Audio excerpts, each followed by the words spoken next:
Hey folks, here. This is what happens when pride ignores economics. 27 rulers, 27 schemes, and a lot of empty treasuries. History's full of kings who treated national budgets like casino chips and somehow kept losing the house. 1. Charles II of Spain, the man who bankrupted science. Charles II, the last Habsburg king of Spain, believed his chronic bad luck came from witchcraft, not, say, centuries of inbreeding. So instead of investing in his collapsing empire, he poured royal funds into anti-curse specialists. Picture it, a European superpower hiring 17th century ghostbusters. His treasury paid priests, astrologers, and alchemists to purify the royal bloodline, essentially medieval wellness influencers. By the time the last exorcist lit his final candle, Spain's economy was drained, its colonies in revolt, and its monarch convinced that silver prices were controlled by demons. Charles didn't just bankrupt Spain, he bankrupted science, logic, and any chance of surviving an audit. 2. Francis John Law and the Mississippi Bubble. In 1716, a Scottish gambler named John Law convinced the French crown that paper money was the future. He basically invented the first national bank and the first financial bubble. Law promised endless wealth through shares in the Mississippi Company, which supposedly owned all of America. Investors went feral. Even the royal family dumped their jewels to buy stock in a fantasy empire. When the bubble burst, Paris streets filled with nobles pawning chandeliers for bread. Law fled France disguised as a woman, leaving behind a bankrupt kingdom and an entire nation allergic to economic innovation. It was the 18th century version of crypto, except instead of Dogecoin, they had swampland futures. 3. Emperor Nero, Rome's original influencer burnout. Nero didn't just fiddle while Rome burned, he bankrupted it for content. Obsessed with performing, he built golden palaces, a 120-foot statue of himself, and funded endless games for the vibes. He even forced senators to attend his concerts under threat of death. Imagine being trapped at an open mic with your life on the line.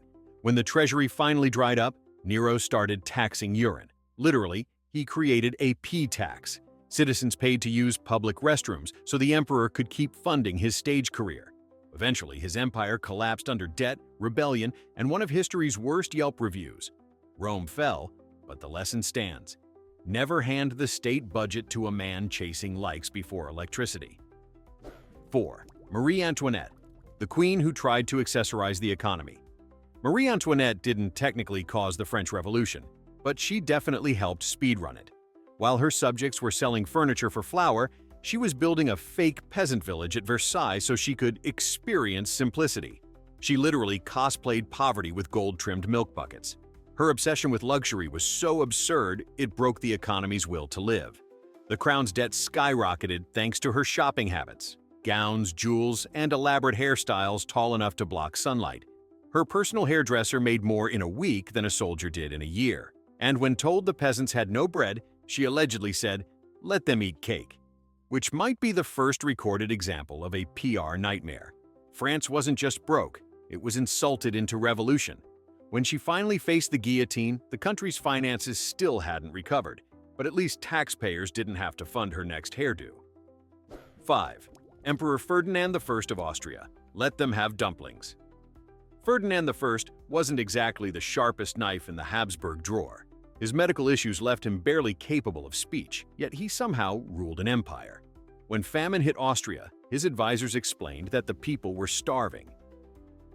Ferdinand reportedly shouted, "Then let them eat dumplings," which sounds poetic until you realize flour was the thing they were out of.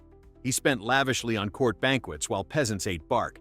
His staff ran the country like a daycare for one very expensive man-child, ensuring that by the time revolutions swept Europe in 1848, Austria was broke, confused, and full of angry, carb-deprived citizens. The empire's finances were so bad they couldn't afford proper gunpowder to suppress riots. Ferdinand was quietly removed, proving that sometimes the dumbest way to feed a nation is to put its leader in charge of the grocery list. 6. King Ludwig II of Bavaria, the man who built Disneyland. Before Disney, Ludwig II didn't want to rule. He wanted to build castles, big ones, fancy ones that looked like they were designed by a sugar-high 8-year-old with a credit card. Obsessed with fairy tales and opera, Ludwig spent the Bavarian treasury on dream palaces like Neuschwanstein, now a postcard, then a national bankruptcy. He paid architects to construct towers that served no purpose except vibes. Meanwhile, his ministers begged him to stop decorating and maybe pay the army. Ludwig ignored them, commissioning gold swans, mirrored halls, and private theaters where he performed Wagner solos to an audience of one, himself. By 1886, the debt was so catastrophic that officials declared him insane just to legally take away his budget. Ironically, his castles now bring in millions in tourism.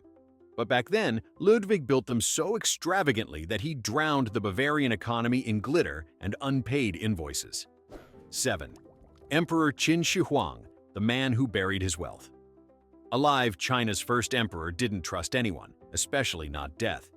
Obsessed with immortality, he poured his empire's fortune into finding ways to cheat it. He bankrupted his people funding alchemists, expeditions, and miracle tonics that mostly contained mercury. When that didn't work, and shocker, it didn't, he ordered 700,000 workers to build a massive underground city for his afterlife, complete with rivers of mercury and 8,000 life-size terracotta soldiers. It was the most expensive funeral flex in history. His massive labor projects drained the treasury and killed thousands, sparking revolts that destroyed the dynasty shortly after his death. Ironically, the man who tried to live forever left behind an empire that didn't survive a single generation after him. Qin Shi Huang wanted eternal life. What he got was the world's most over-budget tomb. 8. Emperor Maximilian of Mexico, the emperor who mistook a coup for a job offer. Maximilian of Austria had one major flaw. He believed French politicians. In the 1860s, Napoleon III convinced him that Mexicans desperately wanted a European emperor. They didn't. But Maximilian packed his bags, borrowed heavily from French banks, and headed to Mexico like it was a LinkedIn opportunity. He spent his reign throwing fancy parades, building palaces, and introducing Austrian etiquette to a country in open rebellion. Every peso went into pageantry while his soldiers went unpaid.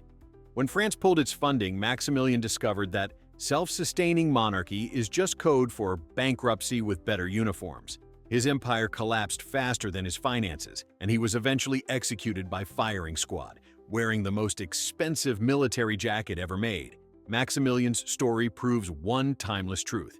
Never take career advice from a French emperor who says, "Trust me, it'll be fine." 9. King George III, the monarch who taxed himself into rebellion. King George III didn't lose America because of military weakness. He lost it because he tried to turn taxes into a personality trait. Obsessed with balancing Britain's war debt, he slapped duties on everything from paper to tea, convinced the colonies would happily pay for the privilege of being ruled. When they protested, he doubled down, essentially shouting across the Atlantic, "You'll drink taxed tea and you'll like it."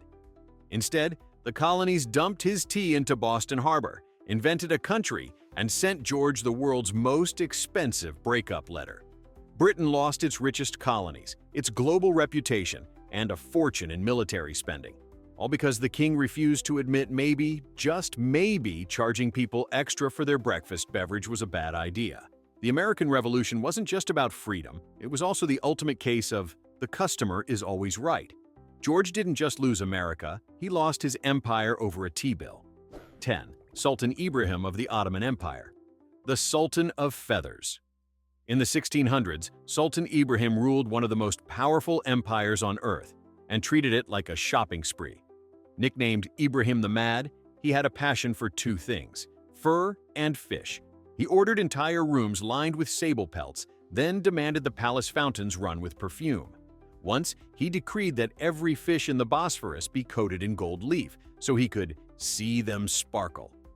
The treasury didn't sparkle, though. It emptied. To finance his whims, he raised taxes so high that riots became a daily event. When advisors suggested restraint, he threw gold coins into the air shouting, "There is plenty for everyone." Spoiler, there wasn't. Within 8 years, the empire was bankrupt, the Sultan was overthrown, and his glitter-coated economy sank faster than a golden fish. 11. Tsar Nicholas II, the man who bankrolled his own downfall. Nicholas II wasn't just the last Tsar of Russia. He was also its most financially disastrous. Obsessed with catching up to Europe's industrial boom, he poured unimaginable sums into vanity projects like palaces, parades, and a navy so poorly built that half of it sank on the way to battle. He borrowed heavily from France to modernize Russia, only to spend the money on chandeliers instead of food. Then came World War I, the world's most expensive mistake. As soldiers froze at the front, Nicholas threw lavish balls in St. Petersburg and built yet another palace for morale.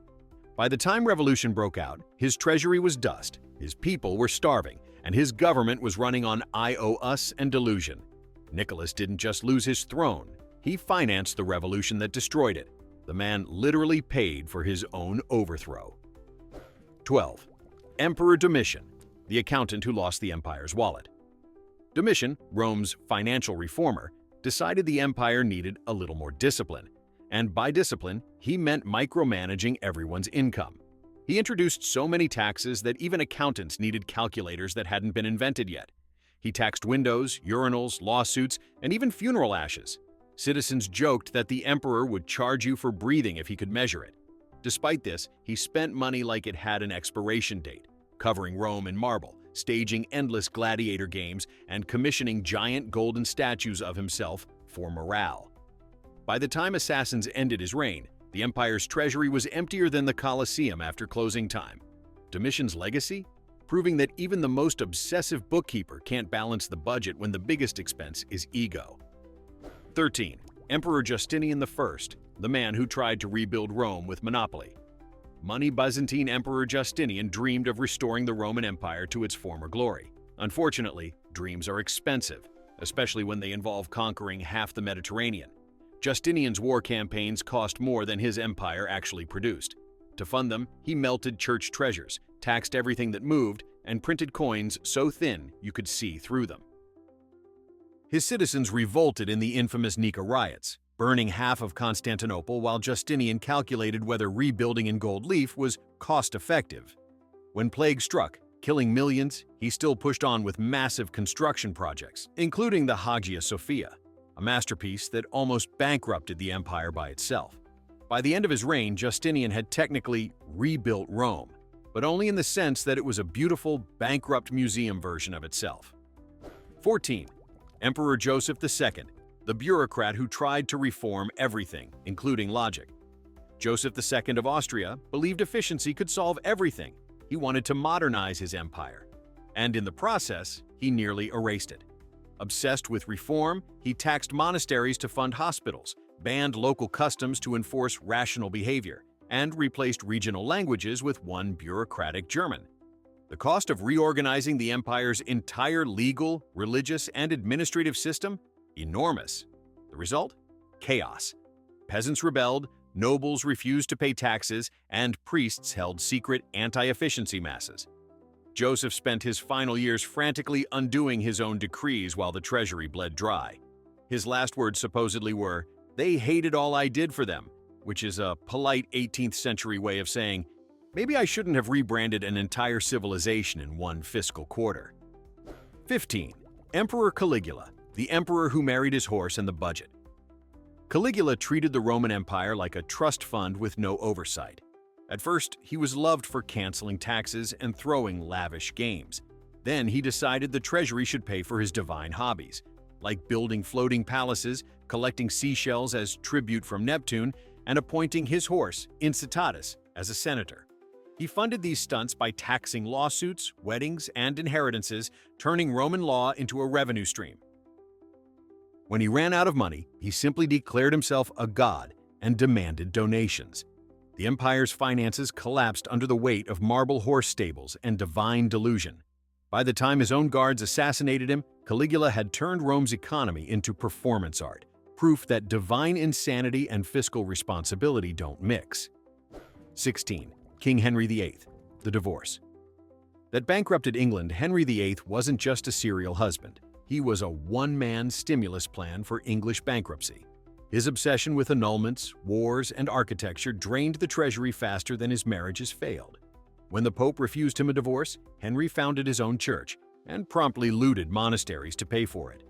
He spent the cash building palaces, funding invasions of France, and hosting feasts where the menu probably had its own national debt. When he ran out of loot, he devalued the currency by mixing copper into coins, causing rampant inflation. By his death, England's economy was so unstable, it took a century to recover. Henry didn't just change religion, he turned fiscal irresponsibility into a divine right. 17. King Philip II of Spain, the man who declared bankruptcy. 4 times Philip II inherited the richest empire on earth, gold from the Americas, trade routes across Asia, and an ego that could sink a fleet. Unfortunately, his hobby was war, and he collected them like baseball cards. He fought England, France, and the Netherlands all at once, spending more silver than existed in Europe. When the treasury dried up, he borrowed massive loans from Italian bankers, then proudly defaulted, not once, but 4 times. Spain's mighty economy turned into a royal Ponzi scheme, borrowing to fund wars that created more debt to borrow again. By 1596, Spain's credit rating made modern Greece look like Apple stock. The empire limped on, but the real power shifted to its creditors, and Spain never recovered its financial dominance. Philip's economic strategy was simple. If you owe the world enough money, maybe they'll be too scared to ask for it back. 18. King Louis XIV, the man who mistook a palace for a budget plan. Louis XIV, the Sun King, believed that if the people couldn't see his glory from space, he wasn't doing monarchy right. His project, the Palace of Versailles, a monument so extravagant it made the Vatican look thrifty. He drained France's treasury on mirrors, fountains, and gold-leaf ceilings while his peasants starved. He even had servants whose only job was to hold his napkin while he ate. Talk about full employment programs. Wars, parties, and palaces piled up debts so massive that even his great-grandson inherited a financial apocalypse. By the time Louis XIV died, France was broke but fabulously decorated. Versailles became a national symbol of glory and a fiscal horror story. He proved that absolute monarchy means absolutely no understanding of compound interest. 19. Emperor Nero of Japan, the goldfish gambler, Emperor Go-Daigo. Emperor Go-Daigo, 14th century Japan, had a bold vision: reunite Japan under one emperor, himself, and rule forever. Unfortunately, his financial strategy was less empire building and more child in a casino. He drained the treasury funding, doomed wars, and built palaces filled with goldfish ponds and imported Chinese silks while the country faced famine.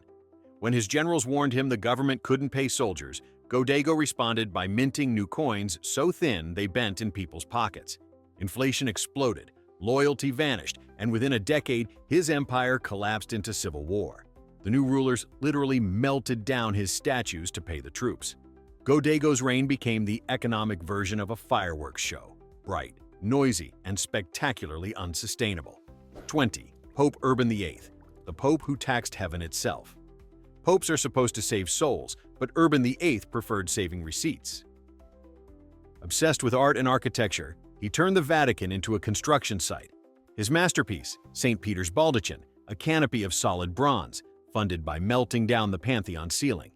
To pay for his projects, Urban introduced new taxes on everything, including church offices, prayers, and indulgences. You could practically Venmo your way out of purgatory. Meanwhile, his family, the Barbarinis, got rich building palaces with the church's money, their coat of arms carved into half of Rome. By his death, the Papal States were broke, riots were common, and to barbarinize entered the Roman vocabulary as slang for to steal beautifully. Urban proved that divine inspiration and fiscal mismanagement often share the same halo. 21. Emperor Yang of Sui, the man who dug his own financial grave. In the 7th century, Emperor Yang of China decided to leave a mark on history, specifically one shaped like a giant canal. The Grand Canal was his pride, a 1,100-mile waterway connecting the empire. It was also a financial sinkhole that swallowed an entire nation's labor force. Millions of peasants were conscripted, countless died, and the cost ballooned so high that taxes reached absurd levels. When rebellion brewed, Yang decided to reassure the people by launching even more massive building projects, including a marble pleasure palace shaped like a dragon. By the time he realized the treasury was empty, half his empire had already revolted. He fled the capital, only to be strangled by his own generals, probably using silk they couldn't afford. The canal still exists today, a beautiful reminder that no monument lasts longer than a government's bankruptcy. 22. Emperor Commodus, the gladiator who fought the economy and lost.